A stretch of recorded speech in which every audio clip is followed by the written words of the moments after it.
lesson 8. So now we're doing further applications of sine law and cosine law. We're going to talk about just kind of different ways you can use them, you know, a little more applied questions. So yeah, a little more story problems. I like this first part though. This first part's kind of a breakdown of when to use what. Okay, so when you're first looking at a problem where you're trying to solve certain situations, the first thing you want to look at is, one, is it a right triangle? If it's a right triangle, then you should go right to SOHCAHTOA. Okay, because we can use opposite over hypotenuse, opposite over adjacent, all that stuff is in a right triangle. And you don't have a right triangle, that's the last two lessons. We want to do cosine law, okay, and sine law, if it's not a right triangle. Cosine law is perfect for three sides or side angle side, and we use sine law for all other cases. Okay, and then like yesterday we talked about ambiguous case. Keep that in mind when you're doing stuff as well. Remember, what did ambiguous case go with? Which combination? Nope, close. Side angle.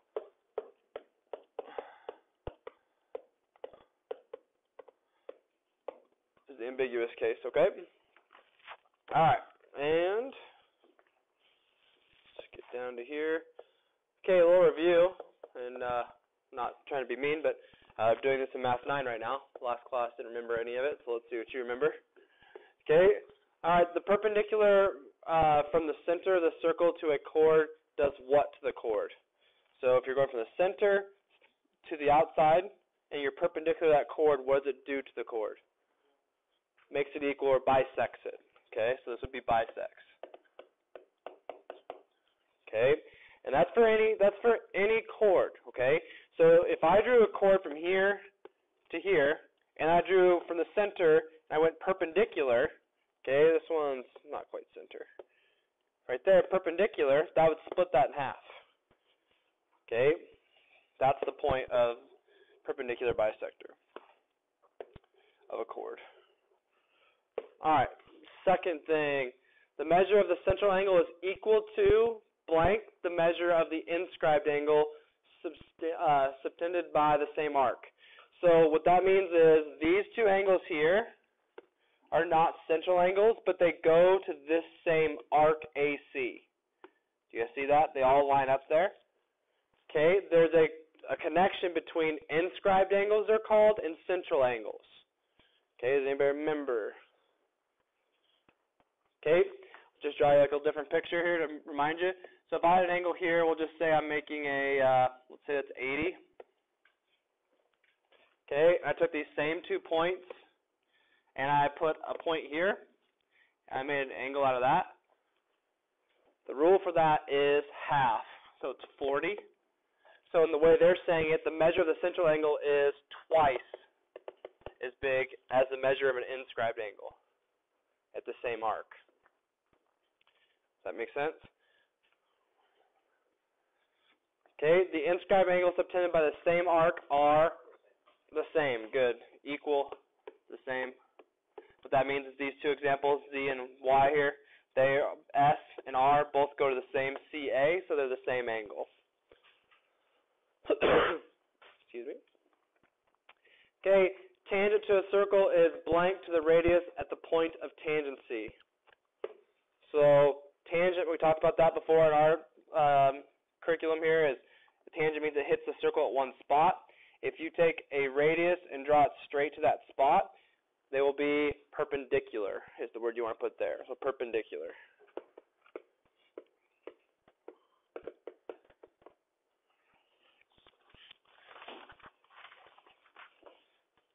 And we'll use these things to help us.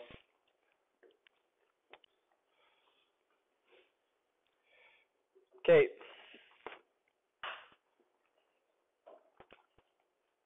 All right. So the first example here, in diagram O the O is the center of the circle with radius 3.25. So we know that PO is 3.25. Okay, QR is 2.5. That's 2.5, and RS is 4.7. Okay. I want to find the length of PQ first. So the first thing I'm trying to find is this length here. Okay. Well, what I want to do is I want to go ahead and outline that I have this length because that's the diameter, so I can just times the radius by 2. And then I also have, that's a whole triangle right there. So if I redraw that, okay, wrong page. Yeah. So is which one? These two? Yes, they're the same length because that's the diameter. It's a straight line across. So, yeah. So PR, which we're gonna write down from that, is 6.5. Okay, 3.25 plus 3.25 there. Okay, we know that QR is 2.5. Okay, now this right here, Q goes to the diameter. If it goes to the diameter, that's an inscribed angle, right? What's the degree measure of half a circle? 180. And so we said inscribed is what? It's half of that. Okay, so this right here we can conclude is 90. So if with the 90 we can use Pythagorean's theorem now. Okay, so what we're going to do is we're going to go PR is my hypotenuse. So 6.5 squared equals 2.5 squared plus PQ squared. Okay, I'm going to minus this over. Okay, when you do that, you're going to get 36. And then you square root. PQ is 6.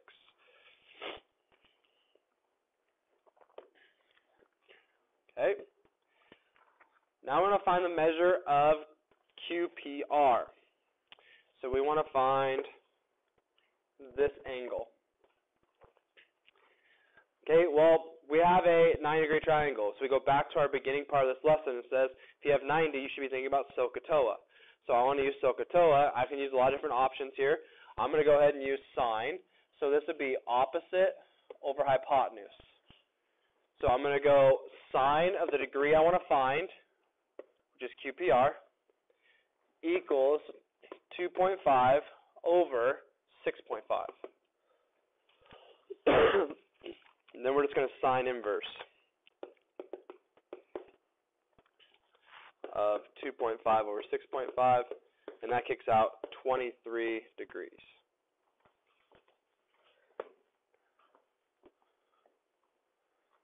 Okay, so this angle here is 23 degrees. So let's try to fill some of this stuff out. So that's 23, that's 90. So then this corner here, being 123, it's going to be 37. 37 there. What's angle S going to be? What's angle S going to be? This is off of our beginning part of our lesson today. What's that? Yeah, it's 23 because angle S goes to QR just like angle P does. So they're the same inscribed angle. So that's 23. Okay, good. That's important to know. Okay, so let's do part C now. Part C says we're going to find the angle of SQR. I'll redraw the triangle we're looking at here. Okay, so we are looking at this one. Oops, a little farther.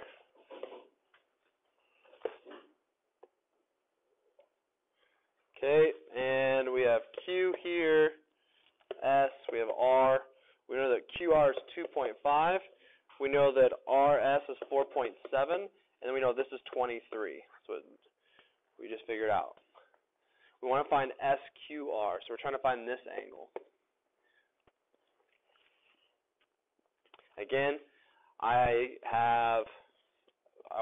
don't have a right triangle, so I'm going to use a sine or cosine law. I do not have side angle side or side side side, so I'm going to be using the sine law. So I'm going to go sine of 23 over 2.5, because 23 makes 2.5, equals sine of theta over 4.7.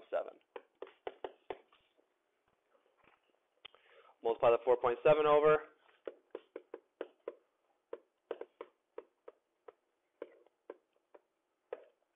Okay, equals sine theta. When you make that calculation, it's going to be 0.7345. And then we just inverse sine that. And it kicks out 47 degrees.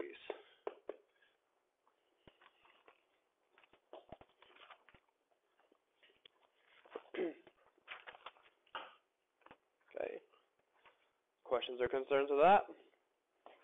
Okay, so now we're talking about bearings. This is something that they like to throw, at least in the States, they like to throw these into testing because, one, a lot of teachers don't go over bearings that much, and so it confuses people. But we're going to talk about two different ways to talk about them. The second one I prefer.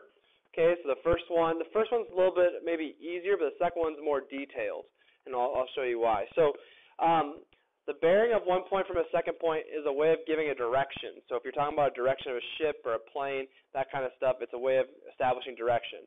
So the bearing of B from A is the measure of NAB 125. And so what you're always going to do is you're always going to start north and go clockwise for this one. Okay, so he starts north, so you start like right up here, and you're going to go 125 clockwise, right there. Okay, and that's a direction. So if he said he was going 125, that's where he'd be, and then he started heading that direction. Okay, it's kind of establishing a direction you're traveling. Okay, the diagrams below show the bearing or course followed by several aircraft. So, like, you know, this one here would be 60 degrees.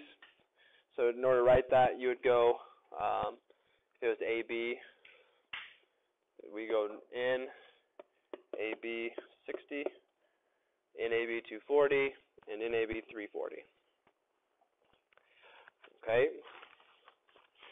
All right, so we'll show you what a problem we're going to do using those next. All right, so a liner leaves a port P and sails 15 kilometers on a course 37 degrees to position Q, where it changes course to 270 and sails 12 kilometers to position R. Okay, so the thing you have to figure out is, let's start here at, he starts at P. Okay, and we know we always start with the north, right? We always have a little north, south, east, west type little star there. And he went 37 degrees. So that's going to be 37 degrees this way. So right here, I'm going to draw this straight up. That's 37 degrees right there. That's the angle in which he traveled to Q. Does that make sense? And so then when he gets to Q, okay, he then go ahead and he shifts 270. So he goes from here all the way around to the triangle's flat line, and he comes back this way to R. That's the travel. So here it is. It's 37 degrees to Q, 270 to R. Okay, and it tells you how far for each. He went 15 kilometers from 37, and he went 12 kilometers to R. So let's complete the sketch and illustrate this information and calculate the distance of the court. So we're going to figure out this distance, and we're going to figure out this degree turn, like what he turned to go back to P.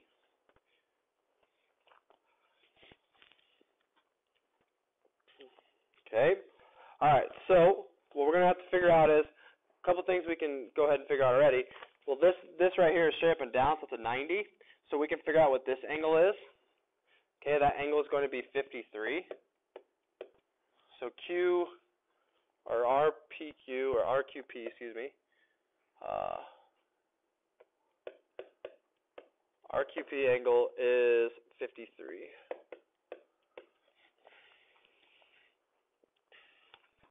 Okay, now we want to go ahead and just look at the whole, I'm going to outline the whole thing, this whole triangle. And look at the information we have. We have 12, 15, and an angle. What relationship is that? That is side angle side. Good. So I'm going to use which law? Cosine law. Good. So we want cosine law because of the side angle side relationship. So that's going to give us, we're trying to find x, or I'm going to call it little q to stay consistent with the letters on the chart. So we want q squared equals 12 squared plus 15 squared minus 2 times 12 times 15 cosine 53. There's your cosine law. When you calculate that out, q squared will be 152.34. Then we'll square root it. Q ends up being 12.3. So we got that distance now. It's 12.34. That's how far he goes from R to P. Okay, now I want to figure out the course. Okay, so the thing I need to do is I'm missing this angle here. I'm missing this angle right here. Okay, so to figure that out, I stay the same triangle, and I don't have side angle side, or I do have side, side, side. I could use law of cosine technically, but law of sines is easier. I always go law of sines before law of cosines, so I'm going to do law of sines, and I'd use it this way. I would do sine theta over 15, because that's what goes to 15, equals, and then I pick 53 makes 12.34.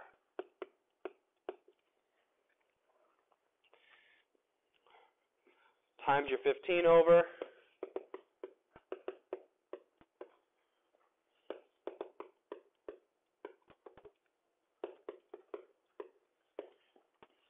Okay, and you're going to get sine theta equals 0.9707, and then we're going to sine inverse that,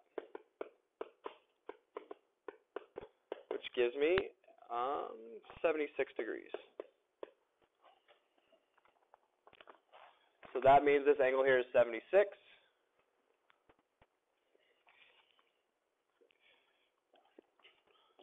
Okay, and actually I think if we're talking about north, and he's 76 there, it's actually going to be, the key's wrong. I think actually, if we're doing by the way we've been talking about, from north, he's going 166. Be 90 plus 76. 90 plus 76 the turn he's going to make. Okay, so I'm going to change out the key. Okay, so your answer is distance traveled is 12.34 with a course of 166, sorry. Yeah. I got that from 76 plus 90.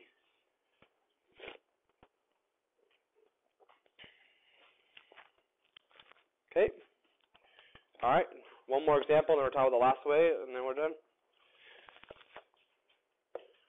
Okay. Two aircrafts, A and B, leave the airport at the same time. Okay.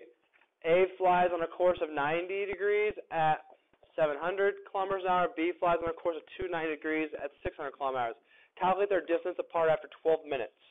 Okay, so first thing I'm going to do, let's just get a starting point. Okay, remember, let's do a little dotted line here for degrees so we can figure out which way they're going. So we'll go ahead and use blue, or no, we'll use blue for B. Just keep it kind of simple here. And then let's just use, we'll use red's A. Okay, so A flies on a course of 90 degrees at 700 kilometers an hour. So if I'm starting up here, 90 degrees would be straight this way. That's where he flies. And he's flying at 700 kilometers an hour.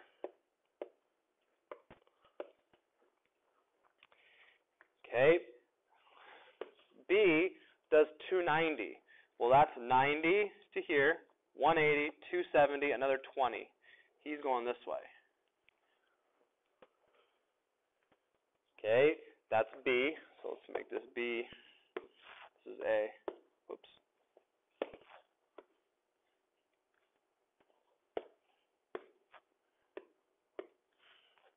And he's going 600 kilometers an hour. Okay, So before we do anything, because it wants us to find the distance between them now. So that distance that we're trying to find this distance here. Oh, that's pretty good. Trying to find that distance there. So, but what I need to do first, I need to figure out how far they've traveled. So how would I do that? How to figure out how far they've traveled? It tells you how fast, it tells you for how long. So it's 12 minutes.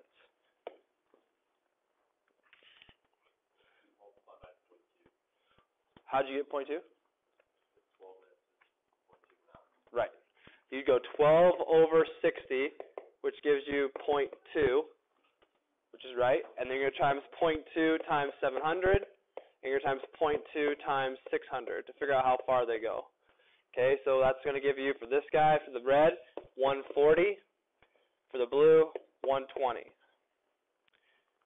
Okay, so now we have everything we need except for we need to figure out what this angle is, and we can figure this out. Okay, we know that this piece right here is 90. If he went 270, how much more is left to 360? Or 290, excuse me. If he went 290, how much is left? 70. Good. So this little chunk is 70. So 70 plus 90 makes this whole thing 160 degrees. Okay, and now we have side angle side, so that little alarm in your head should go off, law of cosine. Okay, so we should be going, we'll call this, I don't know, D for distance, I guess. Okay, so we're going to go D squared equals 120 squared plus 140 squared minus 2 times 120, 140. So I'm running out of room here.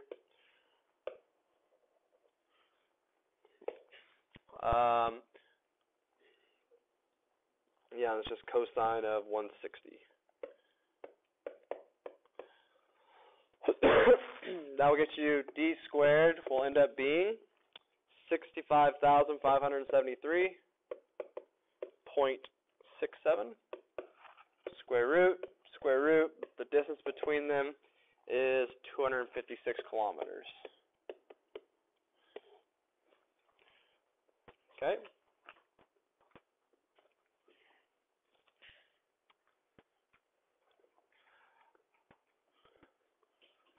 Okay, so here's an alternate way of describing bearings, okay? And this is the one, like I said, a little more detailed, so I think it makes more sense. So the other way of describing bearing, so a 125 is the same. It's kind of like using reference angles in a way. The one we did with 125 is the same as saying 55 degrees east of south. So this is 125 from here, okay? 125 plus 55 is 180. So you can say it's 55 degrees east from south. It's like you're describing where it is and exactly the position. The thing I like about this is you can figure out which quadrant you're in right away. South of east, you're in here. Okay? So like this one here, north, 60 degrees east. So I start north, I go 60 degrees east. Okay? Here, south, 60 degrees to the west. Okay, the last one, north, 20 degrees west. So that's all, it's kind of another way of doing it. We have one example of that, and we're done. Okay, this one, I remember this one last year, or last semester, it was kind of difficult. Let's see if I can remember it. All right. A ship observes a lighthouse in a direction of 50 degrees west of north after sailing 36 kilometers in a direction 35 degrees west of south. The lighthouse is observed in a direction 15 degrees east of north. Okay, so this is the type of problem I'm trying to confuse you here. So ship observes, so we want to go, and then it moves. Okay, so we want to go, this is how my picture looks. Let's draw. So ship position 1, we'll call this S1. Okay, he views, So like right here's a ship, that's north. He views it from 50 degrees west of north. So that'd be here. So right here's 50. So we'll say up here is the lighthouse. Okay, and then it moves, she's saying 36 kilometers in a direction of 35 degrees west of south. So that would be this way, and it'd be, that's 35 degrees. And he traveled 36 kilometers. And it says, now the lighthouse is observed from 15 degrees east of north. So, 15 degrees east of north, east, north, west of south. So we're going to be, so I need to draw it further, because he means he went past it.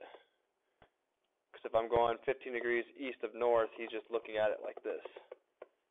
We'll say it's right here, make it a little easier on ourselves. That's going to be 15 degrees right here.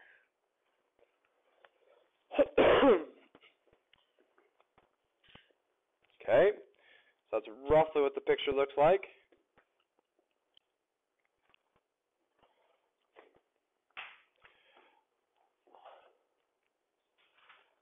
Okay, so now, a couple things we can kind of figure out.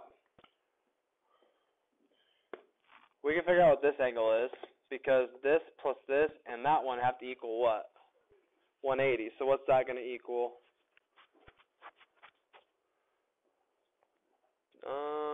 85, so 95. Okay. And let's see here. If this is 15 degrees here, but we know that he came from a degree of 35, because like if this is 35 and this whole thing is 35, does that make sense? So like this right here, it's like alternate angles. Have you heard of that? Like alternate angles. So if this is 35 here, then this has to be 35. So because these lines are parallel. But anyways, that's 15. That makes this 20.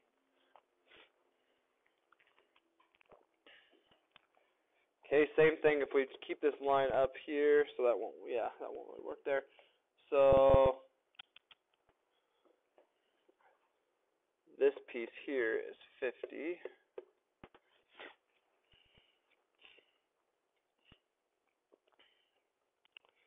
Okay. Yeah, it's 50 right there. But there's another sliver here. That's why it's kind of being complicated. Let me see here. From here. Yeah, it does. Yeah, because I'm trying to figure out, just 1 second. My drawing is kind of like crazy here. So we have, he's looking at the lighthouse from the ship here.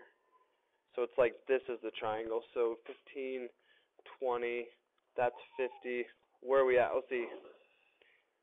145, 150, 170. Okay, so I'm really close. What am I missing? So we have, I have a 15 right here too, because that's the same 15 degrees.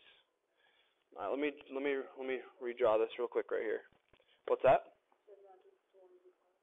I think we're 5 over for some reason. 20, 15. I have 65. Oh, okay. Sorry, I got it. We keep this same triangle here, the same view I had, but we have to add that 15-degree turn will come off of the point of the lighthouse. So let me draw this. Let me draw the triangle separately here. So it'll look like this. B, A, point B. This is 20 degrees, like we have here. Okay, this is 95, like we have here. And then this is going to be 65. It's going to be the 50 and the 15 degree that we turn to the lighthouse. So the 15 is on the bottom. That's my fault from the first picture.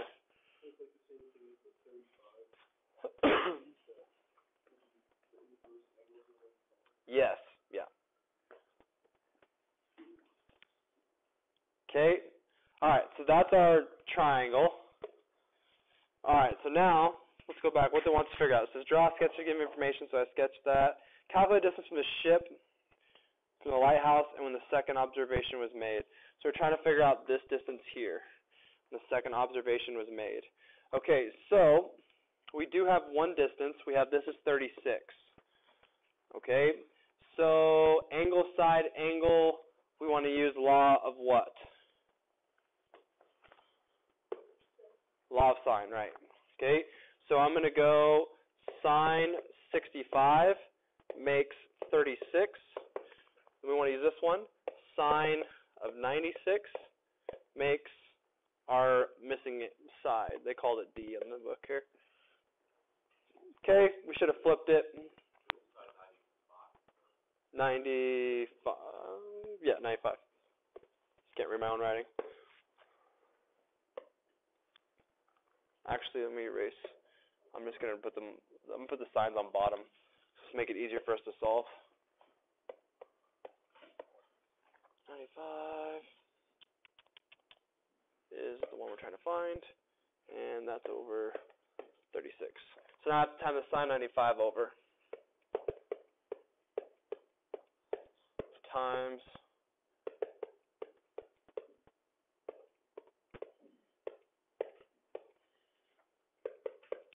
okay.